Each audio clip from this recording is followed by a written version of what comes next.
este texto. Primera de Pedro, capítulo 3, empezando en el versículo 1, asimismo vosotras mujeres, estad sujetas a vuestros maridos, para que también los que no creen a la palabra sean ganados sin palabra por la conducta de sus esposas, considerando vuestra conducta casta y respetuosa. Si recordamos, estudiamos estos dos versículos en una primera parte, y los dos versículos tienen que ver con la conducta.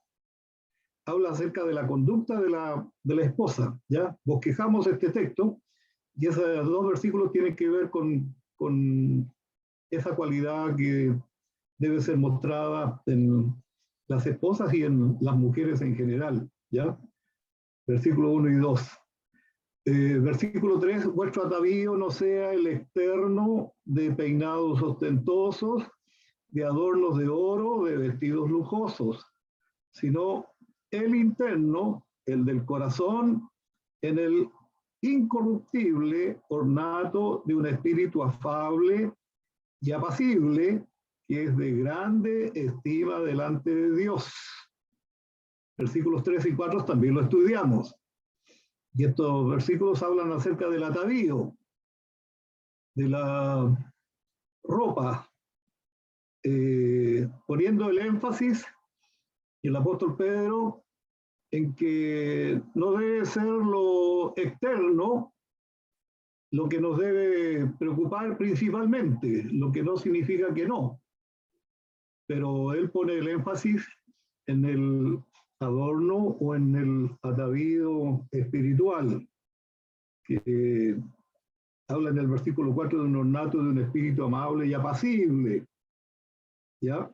Y este dice ornato de espíritu afable y apacible, termina el versículo 4 diciendo que este es de gran estima delante de Dios, ¿ya?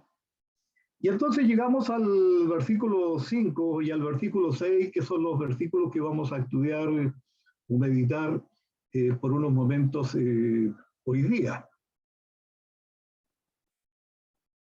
Versículo 5, porque así también se ataviaban en otro tiempo aquellas santas mujeres que esperaban en Dios, estando sujetas a sus maridos. Como Sara obedecía a Abraham, llamándole Señor, de la cual vosotras habéis venido a ser hijas, si hacéis el bien, sin temer ninguna amenaza. Que el Señor bendiga la lectura de su palabra. Le damos gracias, nuestro Padre y Dios, porque una vez más nos permite reunirnos. Ya hemos iniciado este culto, esta reunión, pidiendo e invocando tu presencia, y queremos, Señor, que esta presencia tuya continúe en el desarrollo de esta meditación para hacernos pensar en el contenido de tu palabra y en la enseñanza que podríamos encontrar de esta palabra y que podemos aplicarla a nuestra vida. Señor, oramos y pedimos esto en nombre de Jesús. Amén. Entonces, en el tercer punto que bosquejamos, el versículo 5 y 6 nos habla acerca de la dignidad de la esposa o de la mujer. ¿Usted conoce la palabra dignidad? La palabra digno.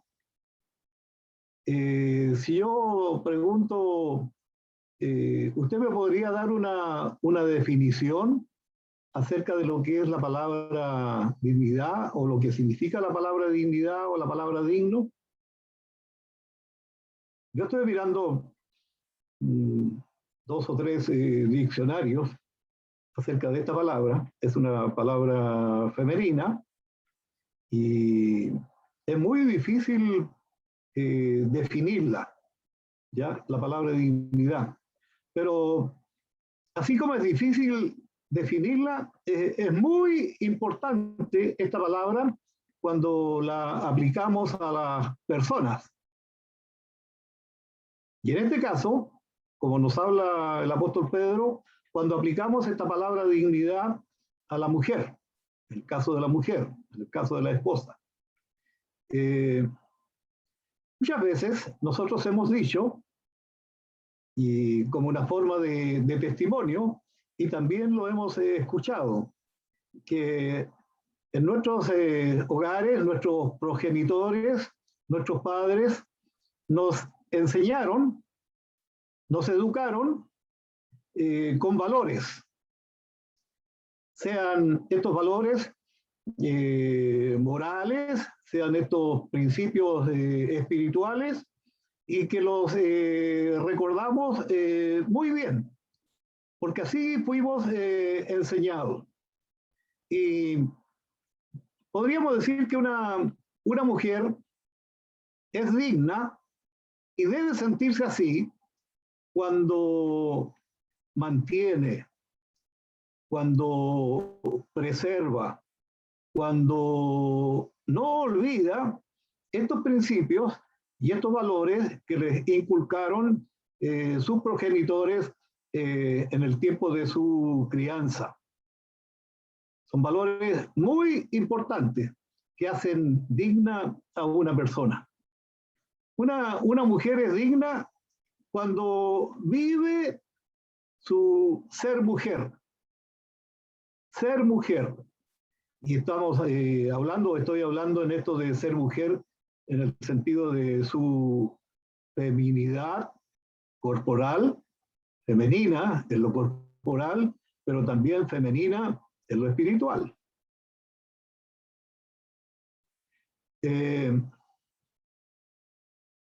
La iglesia de un tiempo a esta parte ha venido sintiendo una gran preocupación por un grupo de niños que cuando se da la ocasión se visita. Se visita a esos niños los domingos en la mañana. Y quienes han tenido la oportunidad de estar con ellos saben por qué ese grupo de niños o de niñas está en ese lugar. A veces sus hogares no los pueden cobijar, ya sea por razones socioeconómicas o de lo que sea. Cuando uno piensa en ese tipo de niños o de otros niños en su época o etapa de crianza, ¿qué valores o principios se les estará inculcando a ellos de tal manera que en un futuro le van a dar esta dignidad como persona? Dignidad como persona. Como dije anteriormente, la palabra dignidad es un nombre femenino y es una cualidad que se hace valor, que da valor a una persona en el sentido de cómo se comporta.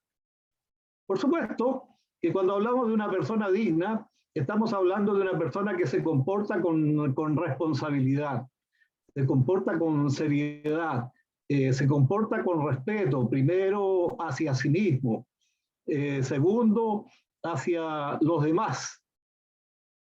Por lo tanto, es muy triste, y ustedes seguramente han tenido la experiencia de ver a personas o a mujeres, a veces en las noticias, en los medios, la sociedad que uno conoce, es muy triste cuando se humilla a una persona o a una mujer y se degrada.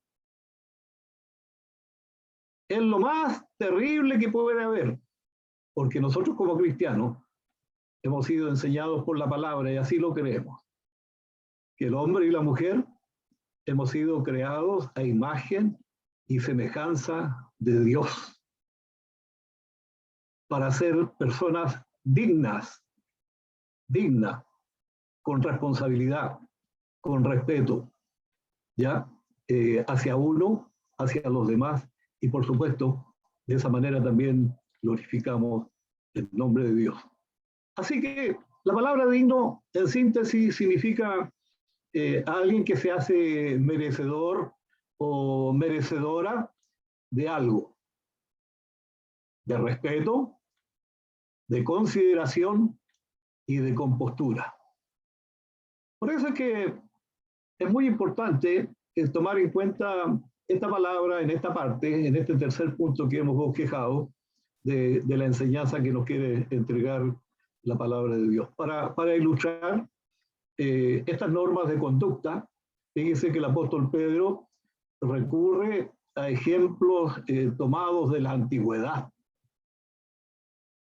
Y nos podemos dar perfectamente cuenta en los versículos 5 y 6 de que el apóstol Pedro va al Antiguo Testamento y menciona un caso en particular. Yo creo que hay no solamente uno, sino pueden haber varios más casos de mujeres en el Antiguo Testamento. Pero en este caso toma el ejemplo particular de una mujer, de Sara, la esposa de Abraham. Estaba mirando yo un libro, y ustedes no sé si lo conocen, sería muy bueno que pudieran estudiarlo, que habla de las mujeres de la Biblia. Hace un estudio capítulo por capítulo acerca de una mujer. Y es tan interesante leer ese libro y estudiarlo porque contiene mucha enseñanza. Y sobre Sara contiene, pero mucha enseñanza. ¿Ya? Yo no lo puedo tocar ahora porque quiero tocar el sentido general del texto que estamos estudiando. Pero yo les recomiendo, especialmente a las hermanas de la femenina, si pueden hacerlo, sería muy, muy bueno ello. En el versículo 5 dice, así en tiempos antiguos resaltaban su belleza las santas mujeres que esperaban en Dios. Cada una se sometía a su esposo. En el versículo 6, como Sara, que obedecía a Abraham y lo llamaba mi Señor. Y termina el versículo 6 diciendo, ustedes son hijas de ella, si hacen el bien y no tienen miedo alguno. Cuando yo leo este versículo, yo observo algunas características. Me gusta mucho cuando tomo un pasaje o leo un pasaje, primero por hacer algunas observaciones, marcar algunas observaciones en el texto y luego entrar en meditar y pensar en alguna de ellas. Yo por lo menos tengo dos. Una característica que yo encuentro en el versículo tiene que ver con una pauta. Ya dije yo anteriormente que el apóstol Pedro recurre al Antiguo Testamento para demostrar que él no es el único que dice a las mujeres cómo han de vivir con sus maridos. Nosotros como iglesia o como congregación habremos escuchado muchas veces, no solamente del apóstol Pedro, sino también de Pablo y de otros apóstoles, acerca de la enseñanza que tiene la Biblia sobre las responsabilidades que tenemos, ya sean los esposos, las esposas, los padres para con los hijos para con los padres. Así que Pedro no es el único que recurre al Antiguo Testamento para hablar acerca de cómo debe convivir la esposa, en este caso, con su marido. Y por eso es que él apela a una pauta que está asentada en los tiempos del Antiguo Testamento. Y que esa pauta en el Antiguo Testamento principalmente enfatiza lo que son los valores espirituales. Como por ejemplo, si usted tomó atención en el versículo 5, aparece una palabra cuando llama santas a las mujeres del pasado. Eran mujeres santas. Lo que no está diciendo Pedro, que estas mujeres a las que él hace referencia eran perfectas. Cita, por ejemplo, el caso de Sara. La misma Sara, esta mujer, citada por Pedro, cuando uno estudia acerca de la vida de ella, tenemos que decir que no era una mujer perfecta. Cuando habla de santas mujeres, no está hablando en el sentido de perfección, sino está más bien hablando de o haciendo referencia a su relación con Dios. Y todo aquel y todos nosotros, cuando nos acercamos a una relación viva y verdadera con Dios por medio del Señor Jesucristo, dice que nosotros somos santos. Santos, y el sentido de santo es que somos apartados para relacionarnos con Dios. No está hablando en el sentido de perfección, sino está hablando en el sentido de relación con Dios. ¿Ya? Y a eso es lo que se refiere el apóstol Pedro, porque por sus espíritus suaves que él comenta en el texto y por lo apacible de estas mujeres santas, termina diciendo que ellas fueron, pero muy preciosas para Dios. Esto debe hacernos pensar y nos debe hacer meditar, especialmente a ustedes, hermana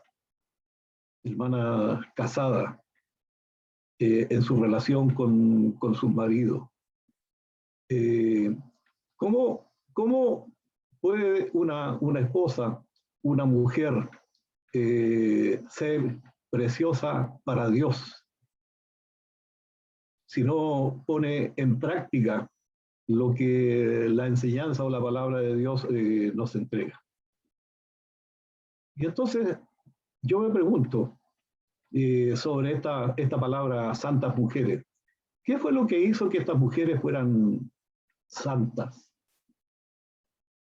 ¿Qué fue lo que hizo que estas mujeres fueran dignas? Hay un texto en Primera de Timoteo, el capítulo 5, versículo 5. Me llamó la atención esta referencia bíblica para contestar esta pregunta. ¿Qué fue lo que hizo que estas mujeres fueran santas? Y en primer lugar encontré este versículo 1 Timoteo 5:5. Cuando habla de la mujer que queda viuda o que queda sola, la mujer que ha quedado sola o viuda, ¿qué hace ella? El texto dice que espera en Dios o esperaba en Dios. Y agrega que esperando en Dios, estando sola, esperando en Dios, dice que es diligente en súplicas y oraciones noche y día. Yo encuentro que este versículo, y si es un versículo que se aplica a la mujer cristiana, es un versículo, es un texto de mucho valor. Conocemos nosotros a personas o hermanas que actualmente no están con sus maridos, están solas. ¿De dónde ellas reciben la fuerza? Están ellas esperando en Dios, y fíjese que una manera de relacionarse con Dios y de esperar en Dios, aquí hay algo tan precioso como es estas oraciones y súplicas de ellas, que el Señor, por supuesto, las recibe como un tesoro, ¿ya? Y que nunca les va a dejar solas. Estas mujeres de hace muchos siglos, cuyos nombres no se mencionan en la Biblia, tienen algo en común. ¿Y cuál es este algo en común? La esperanza en Dios es su verdadera santidad. Si uno va, por ejemplo, a la epístola del apóstol, digo Pablo yo, pero no sé si está bien decirlo o no, pero en la epístola a los Hebreos, en el capítulo 11, cuando da una lista de los cristianos que fueron martirizados por causa de su fe, no aparece solamente el nombre de hombres, aparece el nombre de mujeres. De mujeres. Y la esperanza que ellos tienen es una esperanza en Dios. Y esa esperanza en Dios les hace confiar y les hace vivir en una verdadera santidad. Y entonces, yo creo que estas mujeres a las cuales se refiere el apóstol Pedro sabían que Dios nunca les iba a fallar. Cualquiera que fuese la circunstancia de ellas, Dios siempre iba a estar con ellas y Dios, no solamente en el tiempo pasado, sino en el tiempo presente, Dios siempre va a estar. Y aquí tengo que hablar en el sentido general. No solamente siempre va a estar con las mujeres, sino también con los hombres y con todo su pueblo. Si hay algo que nosotros podemos tener esperanza, esta esperanza debemos colocarla en Dios. Y no solamente poner nuestra esperanza en Dios, sino también es una forma de vivir en santidad, conociendo y reconociendo que siendo un Dios de amor y de misericordia, Él nunca nos va a abandonar. En segundo lugar, pensando en esta palabra santas mujeres, las mujeres a las cuales se refería el apóstol Pedro, ¿de qué manera resaltaban ellas su belleza?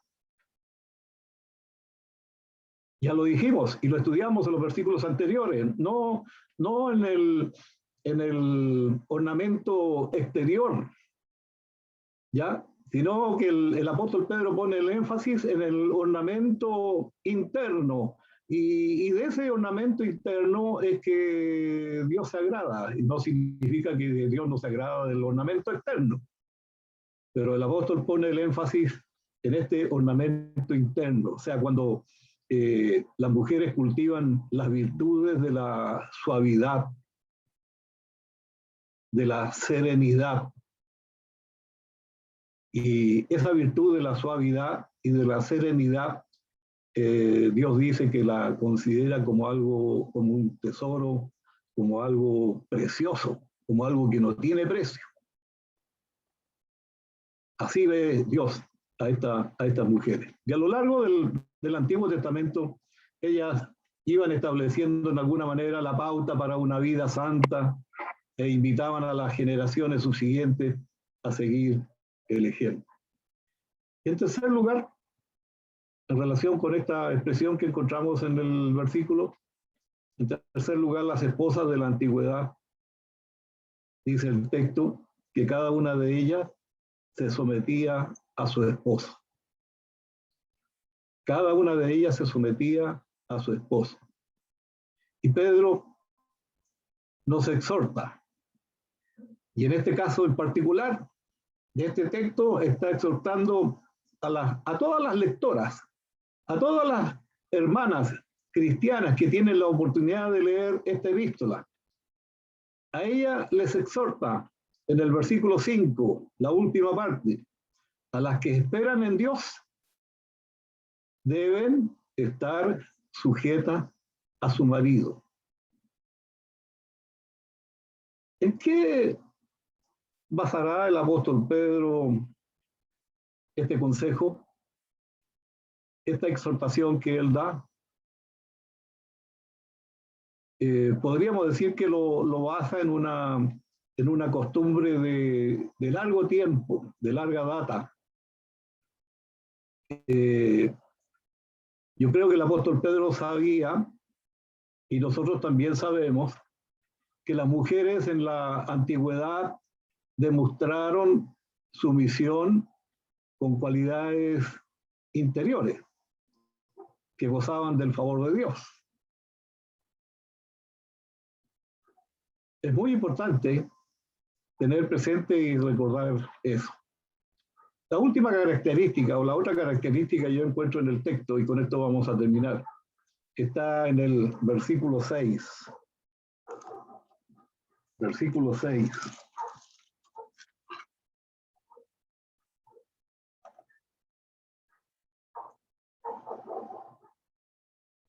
Como Sara obedecía a Abraham, llamándole Señor, de la cual vosotras habéis venido a ser hijas, si hacéis el bien sin temer ninguna amenaza. Por la fe, nosotros creemos que Abraham es nuestro padre espiritual. Es nuestro padre espiritual. Es el padre de la fe. ¿Puedes contar las estrellas? Le dijo el Señor a él, ¿puedes contar la arena a la orilla del mar? Así será tu descendencia después de ti. El padre de la fe, nuestro padre espiritual es Abraham. Y si Sara era su esposa, ¿qué será Sara para nosotros en lo espiritual? Por supuesto, que ella también es madre de todos los creyentes en el sentido espiritual. Y es por eso que Pedro menciona el nombre de Sara como ejemplo para las mujeres de su tiempo. Y él describe a esta mujer Sara diciendo que obedeció a Abraham y lo llamaba mi Señor. ¿Ha pensado usted en esto? Hoy día, en nuestra cultura, porque la cultura nuestra de hoy día no es la del tiempo de Abraham ni la del tiempo de Pedro, que hablamos de manera cultural. Hoy día en nuestra cultura, pregunto, ¿habrá alguna esposa que llama a su esposo mi señor? ¿Habrá en tiempo moderno hoy día una esposa que llama a su esposo mi señor? Si lo hiciéramos, yo he pensado si lo hiciéramos, tanto el esposo como la esposa, no pongamos todo el énfasis y la responsabilidad de la mujer, pero si nosotros lo hiciéramos como esposo o como esposa, ¿no seríamos en alguna manera el hazme reír de la sociedad? Está en alguna manera Pedro diciendo que las esposas deben llamar Señor a sus esposos. ¿Es eso lo que el apóstol Pedro nos quiere decir? Yo creo que no. Yo creo que en alguna manera Pedro está describiendo la cultura de su tiempo y la cultura del Antiguo Testamento, de muchos años, donde una mujer de manera respetuosa llamaba a su esposo Señor. ¿Y por qué no? Así era la cultura en aquel entonces. Pero nosotros sabemos que las costumbres cambian de lugar. Y las culturas cambian de cultura en cultura. Me acordé de un ejemplo bíblico. Si uno va al Evangelio de Juan en el capítulo 2, nosotros conocemos ese relato bíblico porque habla de unas bodas en Caná de Galilea, ¿se acuerda? Y en esas bodas en Caná de Galilea estaba el Señor Jesucristo con su madre. Y una de las cosas que ocurrió en esa boda en Caná de Galilea es que se acabó el vino. Y acabarse el vino o terminarse el vino en una fiesta de boda, en aquel entonces por lo menos era una tragedia. Y entonces lo que hace la mamá o la madre de Jesús es llamar la atención de su hijo, el Señor Jesucristo. La falta de vino durante la boda de Caná. Y conocemos el resultado acerca de ello, de cómo el Señor Jesucristo mostró su autoridad y su poder por medio de un milagro. Tal es así que la gente o los invitados de la fiesta reclamaron, o sea, ¿por qué el mejor vino se dejó para el último o para lo último? Pero el ejemplo que yo quiero traer a ustedes es la reacción que tiene el Señor Jesucristo cuando su madre le llama la atención sobre esta necesidad que hay en esa boda. ¿Qué fue lo que le dijo en el versículo 4 del capítulo 2 de Juan el Señor Jesucristo a su madre? le dice, ¿qué tienes conmigo, mujer? ¿Qué tienes conmigo, mujer? ¿Cómo lo haría esto una madre? ¿Habría una falta de cortesía de parte del Señor Jesucristo hacia su madre? ¿Había una falta de respeto, de consideración hacia su madre al hacerle esta pregunta y de esta manera? ¿Qué es lo que estaba haciendo en alguna forma Jesús? Él estaba siguiendo la costumbre de su época. Así era en su época. Pero ahora estamos viviendo en estos tiempos modernos. Y entonces pregunto, ¿se considera servil tratar a las personas de usted? ¿Demostramos un sometimiento servil cuando tratamos a la persona con cortesía, con respeto, al decirles usted? Más de alguien a lo mejor podría considerarlo de esta forma y este trato como algo pasado de moda, como de una cultura retrógrada. Hoy día impera mucho el trato entre personas, creo yo, en muchos de ellos, personas de confianza, el tutearse, el tratarse de tú. Hoy día uno puede ver, por ejemplo, en el trato de los hijos para con los padres, la falta de consideración y de respeto al tratarlos como su igual. Tendrá que ver esto de cómo nosotros hemos sido enseñados y formados en nuestra crianza y en nuestra niñez.